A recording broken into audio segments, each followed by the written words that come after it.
They found the crazy bastard. Can you believe it? Okay, I'm gonna be honest. When I saw like this guy, shooting a CEO, like just 4 days ago, I'd imagine this might be a case where like it lasts like actual years and they never find the guy. But no, just as of like, within a week, they found the guy, or they had a suspect, and they were right dead on. It's exactly that guy. Today in this video, I want to cover the arrest and a bit of the backstory of Luigi Mangione, of the CEO killer, which a lot of people glorify as a hero. So for the first part, I had no idea like how he was arrested, because as you know, most of the info we had, was simply, 1/5 of his face, the eyebrows and the eyes, and most of it being covered up by a mask or a hat. But it seemed like that was enough. Or there was a picture of him like at a hotel, apparently, where like that was also him. Most people were like, it's not really him, like it's just simply a picture. Like he has a different jacket on. But like that was enough for the police, to be like, if you see this man, just like notify us. And a similar looking figure was found at a McDonald's in Pennsylvania in the morning, where like a retard, he was also wearing a beanie and a blue mask on. Like the exact same getup as, that killer on news that everyone knows about. Initially, he was just a suspect, based on appearance. So they called the police being like, we think this is the guy. And they came over and they were asking like very easy questions, were you in New York recently? Because he was still a suspect, potentially. But then, when they confronted him, as they said, they reported they seemed nervous and shaking. At which point they searched him, to like see what he had on his person, and they found cash, his ID, they used to book a hostel in New York near the incident when it happened, but then also multiple fake IDs, like a passport, bullets, a silencer, and a 3D printed gun, which I think now looking back might be the one that he used, because initially I saw when the police report like it looked like a BT Station 9, not that fucking gay gun. I saw an actual pest control gun that he bought himself. But I think it's more realistic that this gun they found was the one that he used. Why he didn't ditch it, I have no idea. But also they found on him a 3-page handwritten document. Ooh, it might be a manifesto, who knows? I'll talk about that in part 3. Ooh. But yeah, now he's being taken to court, denied bail, and fighting extradition because the crime was done in New York, and that's why. And completely out of touch and insult the intelligence of the American people. Luigi Mangione shouted and struggled with police as he arrived for his extradition hearing in Altoona, Pennsylvania today. Inside the courtroom, Mangione was calm but defiant, sitting at the defense table, quietly mouthing words and mumbling. Later in this video, I'll get into the wording he uses right there. Because something I learned about this guy and his crime is that he was very passionate about it. Like there was a lot he wanted to say. But yeah, like I said later, for now, for part 2, I want to cover the story of this kid, this 26-year-old man, this psychopath, because it's one of those things where like, you really want to get a grip on this guy, because in reality, but in my mind, like, I thought he would be like some broke guy that, fucking hated the world and hated the healthcare industry in America. But no, not really. There's more to it than that.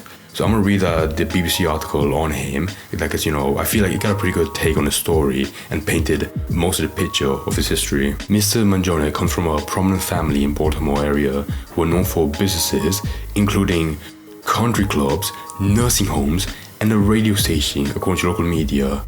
So yeah, he was apparently a pretty rich kid from a pretty rich family, not broke like I originally imagined.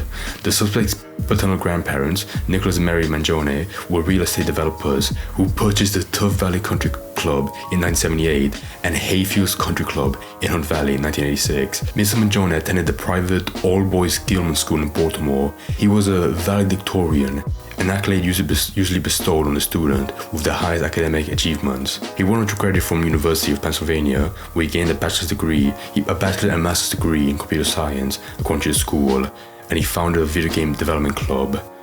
Nerd. A friend who attended the Ivy League college at the same time as Mr. Mangione described him as a super normal and smart person. Mr. Mangione was employed as a data engineer for TrueCar, a digital retailing website for new and used cars, according to his social media profiles.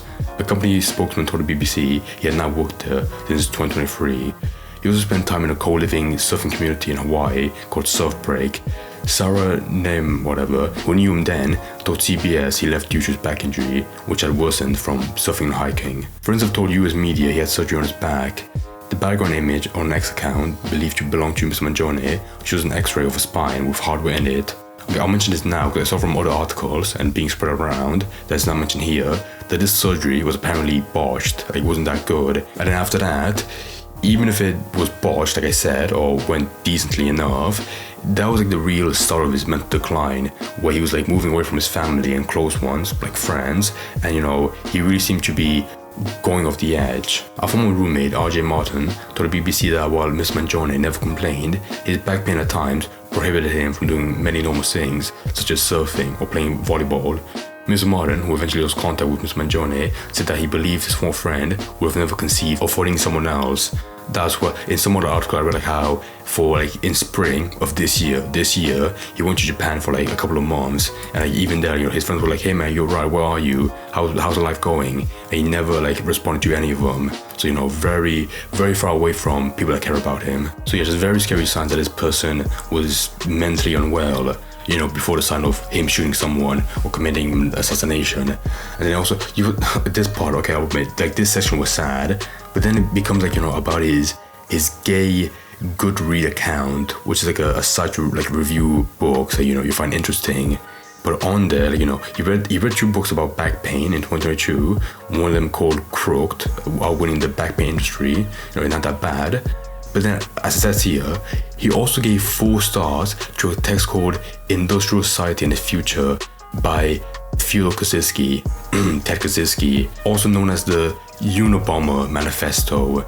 But when I got to this part, I have no idea how slow I was. But like, wait, Fyodor? Isn't Fyodor long for Ted? Wait, Ted Kaczynski? I know that guy. I'm so slow, I swear to God. In his review, Mr. Mangione acknowledged that Kaczynski was a violent individual, but also described him as a political revolutionary. Okay, I'm sorry, but like, it's so clear that like, this guy's a psycho, describing this maniac as a revolutionary. Like, what the fuck? But yeah, overall, for this first part, I think it's clear as daylight that this guy is a criminal. So fucking clear. Like, this story about him, of Luigi Mangione, is one of those cases where, like, you know, the more you read into it, you feel more sympathetic for him. Nothing here has indicated, like, you know, it should be warranted for him shooting a person. But it's just like a sad case of a guy losing his mind and isolating himself from his close ones and family who are just worried about him. This section of his past might give him some leeway in court to prove that he was mentally unwell, but that really, you know, relies on the understanding of his past, because I saw no mention of, you know, of psychologists like reviewing him and, you know, diagnosing him with a condition, because, you know, that would actually be way more important than just a sad sob story. But now I want you to enjoy the heavy part. The fucking 3-page written document that was basically a manifesto.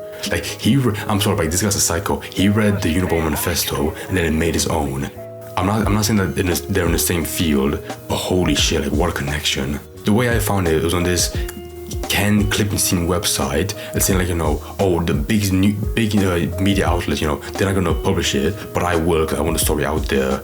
And I was reading through it, and I was like, yeah, no wonder, because this sounds psychotic, you know, like actually calling for violence in America. Like, I'll read the whole thing, you know, it's not that big, I don't know why it's 3 pages, but anyways, it starts off being like, to the feds, oh, keep this short, because I do respect what you do for our country. To save you a lengthy investigation, I said plainly that I wasn't working with anyone. Oh, God bless him, you know, making this whole thing faster. This was fairly trivial, some elementary social engineering, basic CAD, a lot of patience. Would you trust someone as being a rational, level-headed guy if he calls killing someone fairly trivial? This Spiral notebook, if present, has some strangling notes and to-do lists that illuminate the gist of it. My take is pretty locked down because I work in engineering, so probably not much info there. I do apologize for any strife of traumas, but it had to be done. Frankly, these parasites simply had it coming. A reminder. The US has the #1 most expensive healthcare system in the world, yet we rank roughly number 42 in life expectancy. United is the something largest company in the US by market cap, behind only Apple, Google, Walmart. It has grown and grown, but has our life expectancy? No. The reality is, these have simply gotten too powerful, and they continue to abuse our country. Maybe probably like the N-word or something, like something really bad. But they continue to abuse our country for immense profit, because the American public has allowed them to get away with it. Obviously, the problem is more complex, I don't have the space, and frankly, I do not pretend to be the most qualified person to lay out the full argument. But many have illuminated the corruption and greed, i.g., don't quote these people, decades ago, and the problems simply remain. It is not an issue of awareness at this point, but clearly power games at play. Evidently, I am the first person to face it with such brutal honesty. I'm sorry, but there's not a single scenario like, I would believe someone being, a savior if they had a manifesto. If it's a politician like, Karl Marx, whatever, makes way more sense. Because, they actually, they're not violent as, this guy, or, as previously mentioned, Ted Kaczynski. Because I'm gonna be honest, for someone like me, that could not give a shit about the healthcare system in any country, like even my own that I'm living in, I really, legitimately, this feels so gay, being like, these companies, okay, they're all shitty, but the way he painted it, they're growing and growing for money, and meanwhile, they're draining us like cows, like bleeding us. There were probably people reading this being like, oh my god, so true, so true, so true. But for someone like me, if I was in a jury, I'd be like, this guy's butt fucking crazy. But yeah, apart from that, I'll just say this now. I was so fucking right in my video when I joked about him having a manifesto. Because even though it was a joke, being like, could you imagine? But no, it actually came true. And I was somewhat right about the motive, even though I also predicted like him being the lines of someone got fucked over by the United Healthcare company, and that's why he did it. But so far, I haven't seen that mentioned. But regardless, like I mentioned before in part 2, he's a wealthy kid. I don't see how a claim, would say a denied claim from a health insurance would send him off the edge. He was so very clear, a rich psychotic kid. Like honestly, it feels like that trope of a rich kid that wants to feel poor. Because like now we know that he had a developed obsession with the corruption in the healthcare industry in America, and that's why that's why he caused this, and that's why he picked the worst one in his mind, and that has like the highest rate of denial for claims. But yeah, no, aside from that, in terms of good old Luigi, I imagine the murder charge and possession of a weapon and fleeing is not going to be so easy to clear up. And oh my god, bro, I'm seeing people be like, oh, if they let Kyle Rittenhouse walk free, so should Luigi. And I'm like, oh, I don't care, and I don't know jack shit about Kyle Rittenhouse, but regardless, this really is like an eye for an eye makes the world blind, where I don't want this guy to be like allowed to walk freely outside, out in public. There's clearly some psychopath. And again, if you watch, if you actually listening to part 3 and part 2 of his manifesto, his background, him sort of going insane, if you took all of that in and believe, he's a normal guy or can go back to being a normal guy, you're probably as fucking insane as him. I'm sorry, it's my opinion.